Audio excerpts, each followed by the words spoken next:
From our broadcasting house here on Wesley Street in Sierra Leone's capital, Freetown, this is Primetime News on AYV TV and radio. You're watching us on channel 33 and listening to us on frequency modulation 101.7. I am Zulaya Hamid. Let's start with tonight's headlines.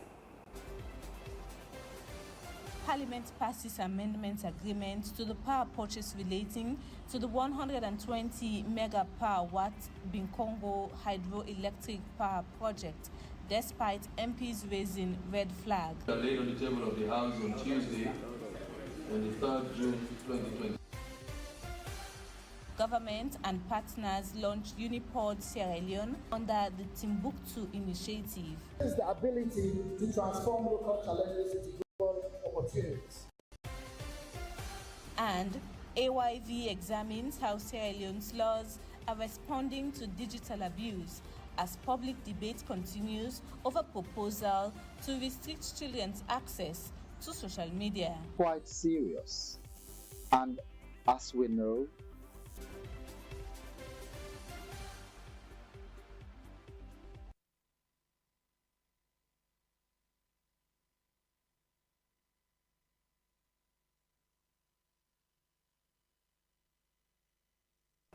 hello and welcome from wherever you're joining me tonight. I am Zulaya Hamid. Now, first in the news, President Julius Maada Bio has reaffirmed Sierra Leone's commitment to strengthening diplomatic and economic partnerships after receiving the letters of credence from the newly appointed High Commissioners of Nigeria and Jamaica, as well as the Ambassador of Angola. The engagements focused on deepening bilateral cooperation, regional integration, and shared development priorities. Here are the highlights.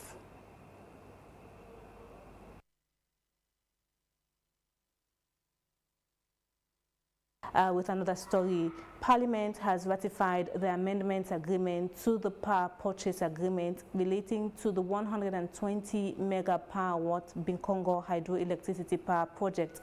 However, before the passage, MPs, including the opposition leader, raised a red flag about the content of the agreement, pointing that it has 4 out of 9 schedules missing, change of name of investors, broader investor protection, unexplained waivers and high tariffs.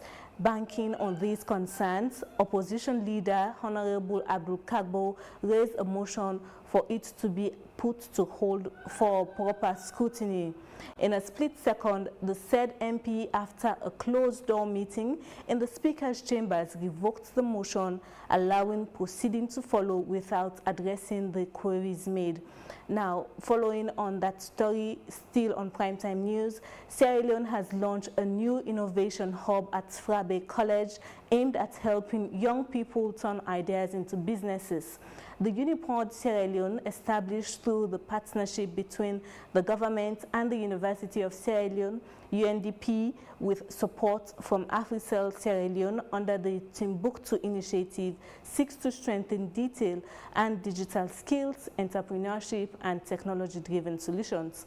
Now, the launch comes as Africa's youth population continues to grow within the African Development Bank, warning that millions of young people entering the labor market will require new pathways to employment and enterprise. Let's join George Batilo Powell. At Frabe College, a new space designed to transform ideas into practical solutions has officially opened. Unipod Sierra Leone provides young innovators with digital fabrication tools, prototyping facilities, mentorship, and business incubation support to help move concepts from the classroom into the marketplace. Chancellor of the University of Sierra Leone, Paramount Chief Dr. Margaret Bayobani IV, described the facility as a major step towards making higher education more responsive to society's challenges by linking research, innovation, and entrepreneurship. Mr. Chief Minister, representing His Excellency here today, sends a powerful message that education, research, science, and innovation remain central to Sierra Leone's transformation. It reassures their ideas matter, and that their university is a place where meaningful solutions can be created. UNDP resident representative says the hub forms part of the Timbuktu initiative, a pan-African effort aimed at connecting universities, innovators, and investors to grow technology-based enterprises. It is the discipline to solve problems differently. It is the ability to transform local challenges into global opportunities. Innovation is the courage to change and challenge old assumptions. In the next couple of minutes or under an hour, we will be visiting the uniport. You will have the opportunity to see what I'm talking about. A uniport that is poised to train disc jockeys, DJs, certified to be able to DJ across the world, to create platforms from where they can do live streaming and earn money online. Industry stakeholders such as the Afrimoni CEO, Matisin Obeng Ajayi, says reliable digital infrastructure will be critical to the success of innovation hubs. Sierra Leone's digital economy remains constrained by connectivity challenges, with the International Telecommunication Union's 2025 digital development data showing that internet access and affordability remain key barriers across many African countries. Today, we take that digital transformation a massive step further. As part of this primary partnership, students will unlock a Uniport Center with using a specialized Afrimoni tap-to-pay NFC card. So we are moving from physical to digital in accessing this center. Moving forward, that single card will enable frictionless everyday campus transactions, spearheading our shared vision of truly creating a cashless campus ecosystem. To complete this, the Afisal campus Wi-Fi will be deployed across various sections of the campus. Chief Minister Dr. David Moinina Senge urged young people to use the platform to create solutions that generate jobs and contribute to national development. And today, we're here to launch one of 23 uniports in 13 countries, Sierra Leone, contributing to the shape and future of the continent.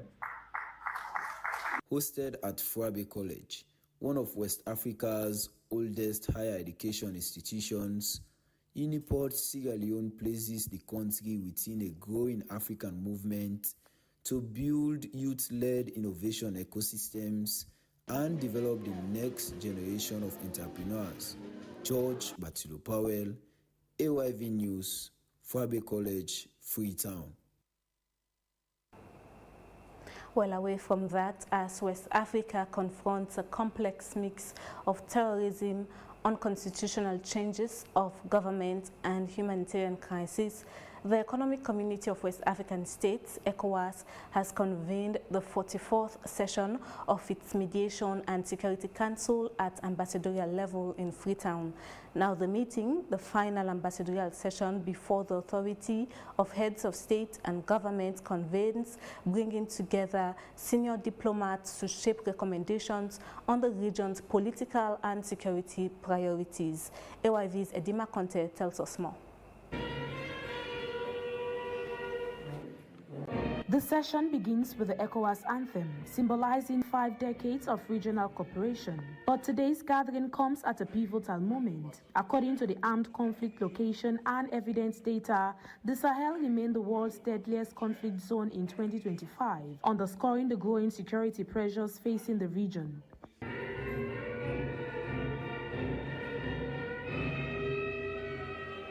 Over the next 2 days, ambassadors are reviewing political development, peace and security trends, humanitarian concerns, and governance challenges across West Africa. The recommendations will feed directly into ministerial deliberations at the 69th Ordinary Summit of ECOWAS Heads of States. Welcoming delegates, Sierra Leone's ambassador to Nigeria and permanent representative to ECOWAS described the meeting as a defining moment for the future of regional integration.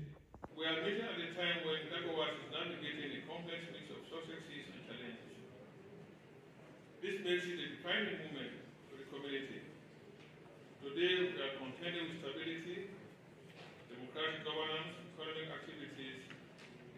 security and socio-political and security-related challenges as well.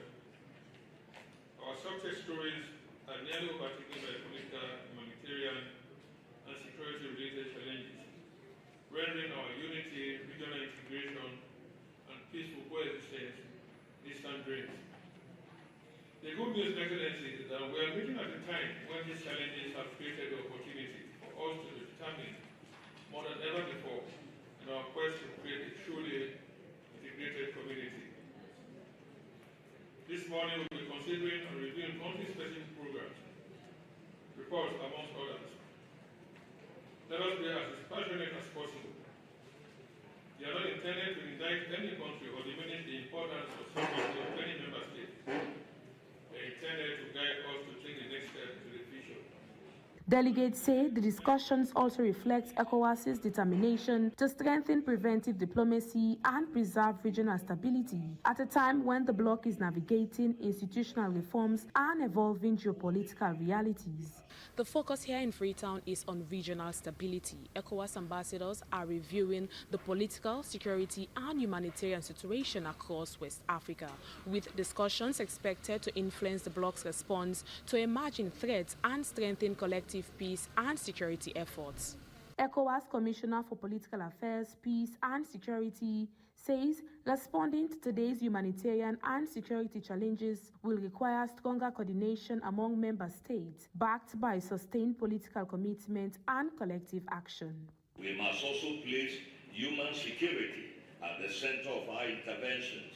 The humanitarian challenges facing our region, including displacement caused by conflict, insecurity, and climate shocks, and I think the recent flooding along our coastal countries is a stark reminder of this, demand urgent attention.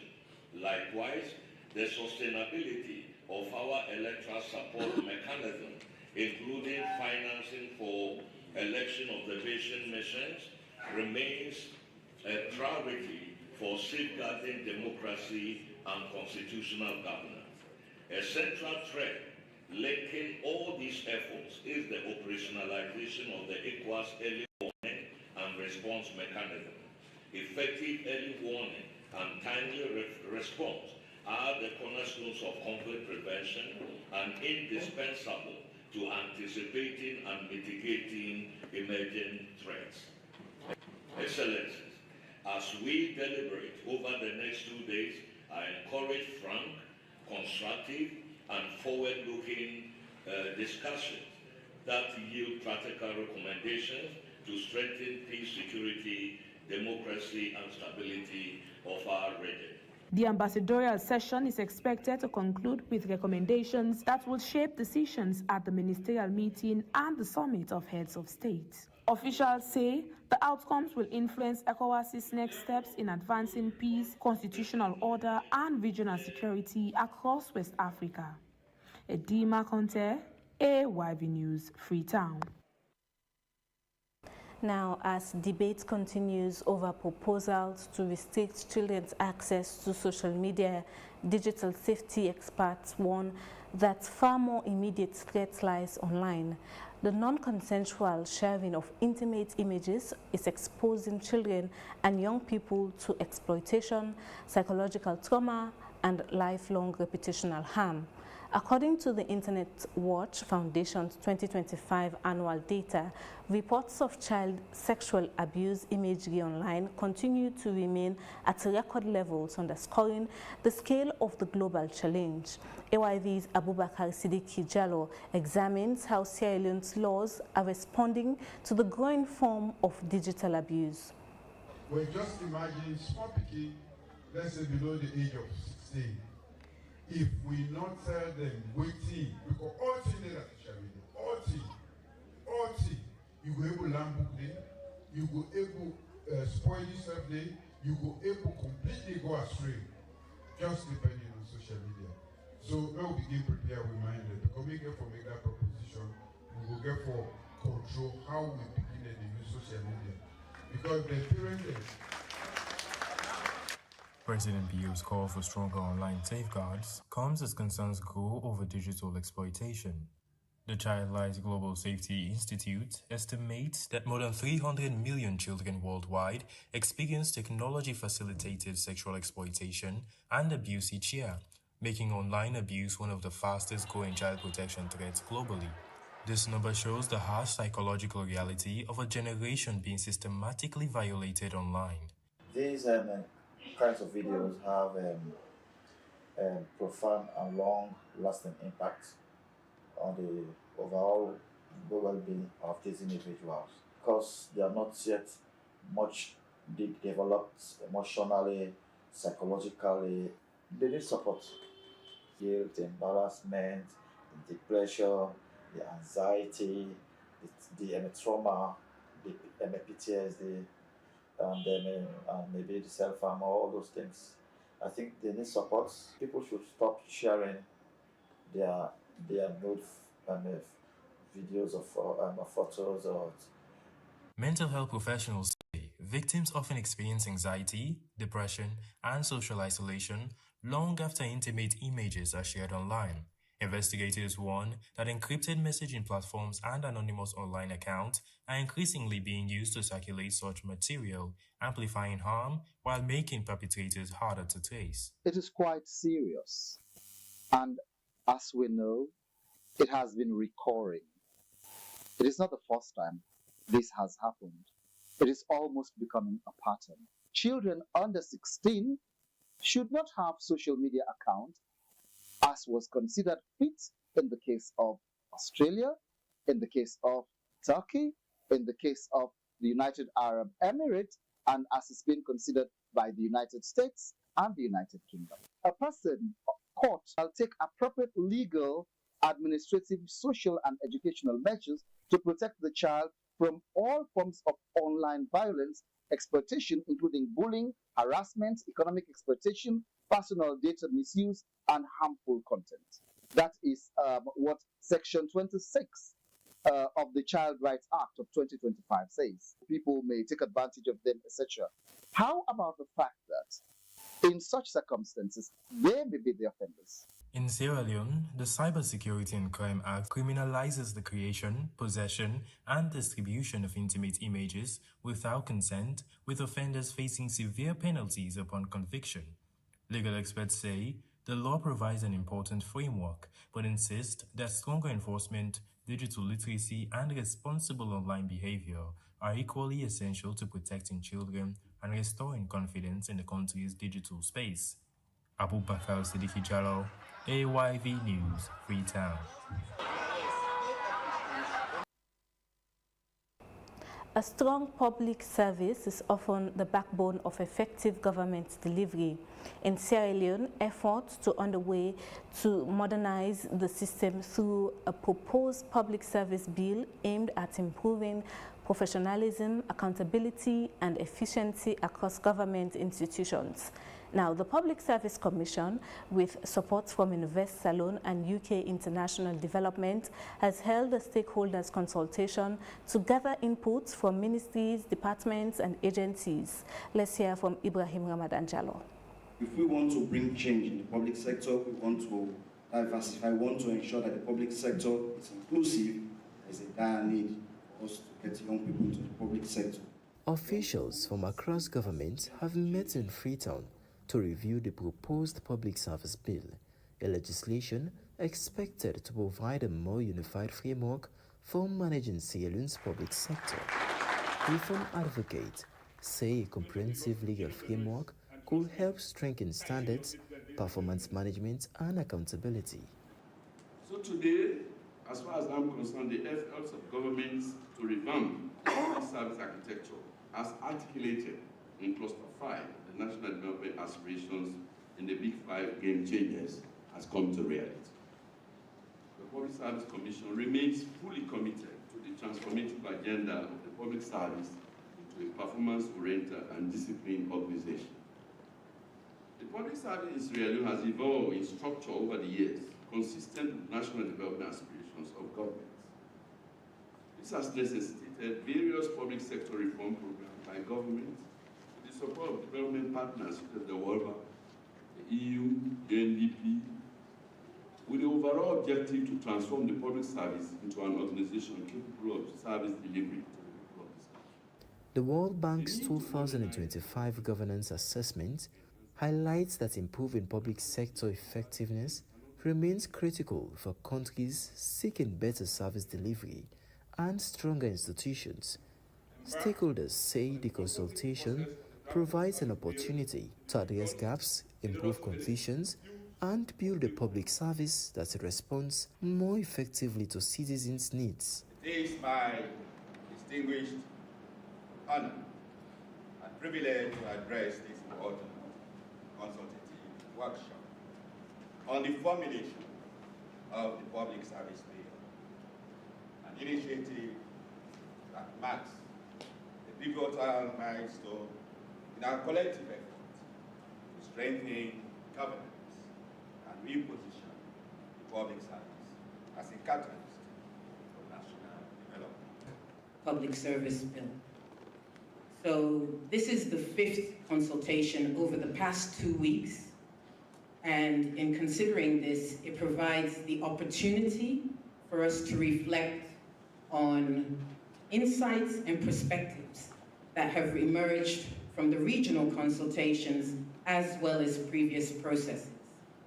So I stand here as a representative of Invest Salone, which is a UK government-funded private sector development program. The Public Service Commission says the proposed reforms are also expected to support a more inclusive system, create opportunities for young professionals, and strengthen the capacity of government institutions.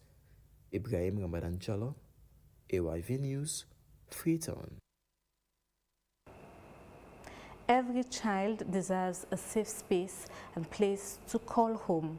Yet, for many in Freetown, childhood is unfolding on pavements, beneath bridges, and in abandoned buildings rather than in classrooms and family homes. The 2025 UNICEF Sierra Leone Country Program identifies poverty, family separation, and weak child protection systems as continuing threats to children's welfare, while local organizations warn that more vulnerable children are finding themselves on the streets.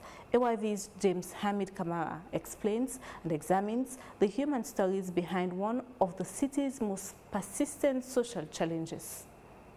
Children are often seen as symbols of hope, innocence, and promise of a brighter future. They deserve the safety of a loving home, the opportunity to learn, and the freedom to dream. But for many children in Freetown, that promise has been replaced by a daily struggle for survival: homelessness. For these children, the streets have become both home and workplace. Some beg for food, others wash cars or carry loads, all in search of enough to survive another day. Child protection experts say homelessness is rarely a choice, but the consequence of poverty, neglect, family breakdown, and abuse. And there are other host factors: single parenting, economic factor, poverty, and the rest. These are all factors that actually sees young people on the streets. Although Sierra Leone has no up-to-date official count of children living on the streets, a government-backed child protection assessment cited in the country's latest situation analysis of children and adolescents found that about 2,700 children were living permanently on the streets, with the largest concentration in Freetown. Child welfare organizations believe the underlying drivers remain largely unchanged. Because let's say, for instance, if Abu is now living with his family and the family has a children of 6 and they only get a meal a day, and you provide Abu with a bag of rice and let's say 1,000 news. Do you think that 1,000 and a bag of rice will only go in for Abu? No, it will not go for Abu. So sometimes that's why we use a SWOT analysis to ensure that family of this nature, what best could be done for them to ensure that they're able to keep all their children safe. Organizations including Don Bosco Fambul and Street Child continue to provide shelter, education, and family reintegration services, working alongside government institutions responsible for child protection. They say lasting progress will depend only on emergency support, but also on tackling the poverty and family vulnerabilities that push children onto the streets. So Don Bosco coming closer to these young people to ensure that we get them back this time. What we do, normally we have a project that I earlier mentioned, that the Street Child Project. We go out on the streets 3 times a week, and that's Monday, Tuesdays, and Wednesdays, to ensure that we go to catchment areas where these young people do converge and then enjoy themselves or rest, to ensure that we engage them. We provide for the medical assistance, and then also we provide them with food and some other kind of psychosocial supports. Of course, when we talk about challenges and living on the streets, it's really life threatening. And these children can be exposed. They are exposed to so many things, even from drugs, stealing, violence, and the rest of it. And we see the current trend in Freetown, what is happening with children as well as young people. Most of them are in drugs. And people do not take push, they take tramadol, or they smoke cigarette or take alcohol. These are all issues surrounding them and exposing them to danger. AYV sought responses from the Ministry of Gender and Children's Affairs and the Ministry of Social Welfare, but neither had commented by the time this report was broadcast. For every child sleeping outside tonight, advocates say the cost is measured not only in lost education and opportunities, but in a future placed increasingly at risk. James Hamid Kamara, AOIV News, Freetown. This is Primetime News on AYV Television and Radio. Stay tuned for more stories after the break.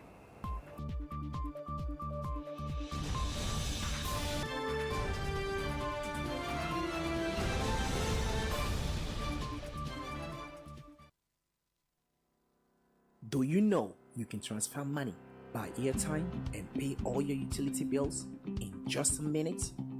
You can have access to your accounts anytime, anywhere. Welcome to the world of fast and easy. GT Wall. With the GT Wall, you can transfer money from one GTCO account to another, pay utility bills, get account statements, get airtime, and check your balance. With GT Wall, you can buy Exa anytime, anywhere. You can go to App Store or Play Store on your iPhone and Android devices, download the app, and enjoy. GTCO. Wouldn't you rather bank with us?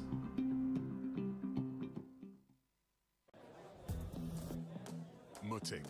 This one is for the bold ones. The people who shaped their world, and the winners who still put in the work. Cheers to those who start great things. When you start, you're hard to stop. You raise your game and never back down because you're bold enough to make it. To you I say, never stop. Mutig, never stop starting.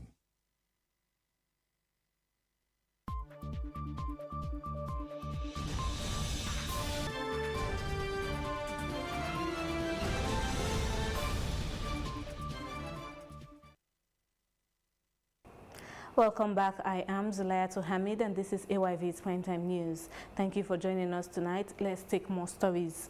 Now, ahead of the 2026 Population and Housing Census, Statistics Sierra Leone has begun training regional publicity officers to strengthen public awareness and counter misinformation before the nationwide mock census.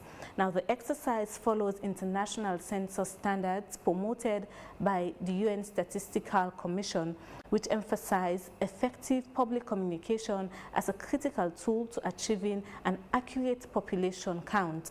Let's join Yero Jallo for more. While still on Primetime News, Sierra Leone is also experiencing serious climate pressures, from flooding and coastal erosions to changing rainfall patterns affecting agriculture and livelihoods. Now, the World Bank's 2025 Climate Risk Country Profile identifies Sierra Leone as highly vulnerable to climate impacts, with agriculture, fisheries and coastal communities, among other sectors, facing the greatest risk. Now, in response, the Environmental Protection Agency has launched the Nationally Determined Contributions, or NDC, Delivery Forum in Freetown. AYV's Issa Bangura tells us more. For communities across Sierra Leone, the effects of a changing climate are becoming harder to ignore. Flooding, land degradation and unpredictable rainfall are increasingly affecting homes, farms and livelihoods. Hence, the launching of the NDC Delivery Forum in tune with climate targets under the Paris Agreement. I think it is fundamentally about answering the question, how do we move from commitments to action? What we have in the NDC is probably a long list of actions we want to deliver over the medium term. We are also hoping some of these actions would evolve into deep decarbonization pathways in the country we can deliver over the long term. So this is also essentially an opportunity to begin conversation around how to take the next steps. But it is also fundamentally about how we can make the delivery forum a community forum, because we think it should become a space where all of us can honestly share feedback, speak very clearly, very honestly about the progress we're making. The forum brought together government institutions, development partners, civil society organizations, and community representatives to discuss climate financing, emissions reduction efforts, and measures to build resilience. For our people across the country, as a climate issue is a reality they live with every day, and what they're looking for is help from the government to solve the issues that are rising because of climate change. The NDC 3.0, which you collectively developed, is ambitious, it's evidence-based, it's implementation-oriented, and it shows that the country is really serious about climate action. Now I would like to officially declare the National Delivery Forum for the implementation of Sierra Leone's nationally determined contributions officially launched. Sierra Leone's updates climate commitments include efforts to expand renewable energy, protect forests, promote sustainable land management, and improve adaptation measures for vulnerable communities. The Environmental Protection Agency says the discussion will also provide evidence for the country's biennial transparency report. We have the NDCs, and now we want to deliver on these NDCs. So I think we all agree in this room that the document itself is a milestone document. I mean the NDC 3.0 that links emissions reduction to climate resilient development. And Ireland welcomes this ambition. As climate pressures continue to grow, stakeholders say achieving a resilient Sierra Leone will depend on stronger partnerships, increased investment, and ensuring that climate action reaches the communities most affected. Issa Bangura, AYV News, Freetown. And now for the latest in sports, we have Marie Esther Samora. Good evening, Marie. Thank you for joining us tonight. Thank you, Zilatu Hamid, for our sport updates tonight. Another thrilling day of football action unfolded at the Port Loko Mini Stadium on July 9, 2026, as club battled for spots in the Sierra Leone Premier League through a National Division 1 playoff. Welcome Kamara FC kicked off their campaign with a solid 3-1 win over Bombali Shebura, whilst Waterloo Football Club also continued their strong start, claiming their second straight win by edging AI Calon from corner 1-0, bringing their point tally to 6. Well, Mamba Stars of Lonsa bounced back from a narrow 3-2 defeat in their opener against Western United and in their first win after defeating Prospect FC 3-1. Meanwhile, former Premier League contenders Khalifa Stars of Maboka played to a 1-1 draw against Premier Academy in a hard-fought game today. Well, now let's look ahead to the fixtures coming up on July 10 in the 2026 playoffs. Well, Kamara FC will meet Western United in the morning. Prospect FC faces Bombali Shabra at 12 p.m. and Premier Academy takes on Great Skiasis at 2 p.m. whilst AI Kalon will take on Khalifa Stars. Exciting matches for tomorrow's encounter.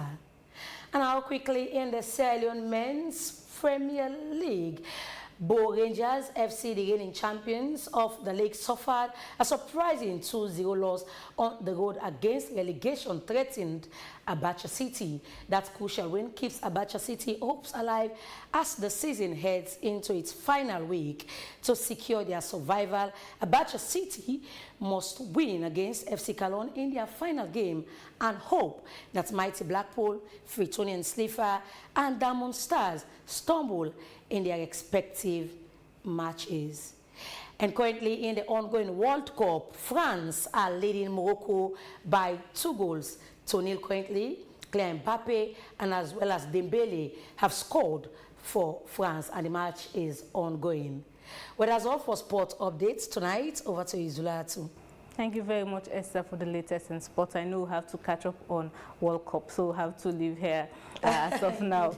Well, thank you so much for joining us on Primetime News tonight. For more stories, visit our website at www.ayvnews.com. If you have any comments on the news, please send us an email to info@ayvnews.com. I am Zulayatu Hamid. Many thanks for watching and listening. Bye-bye.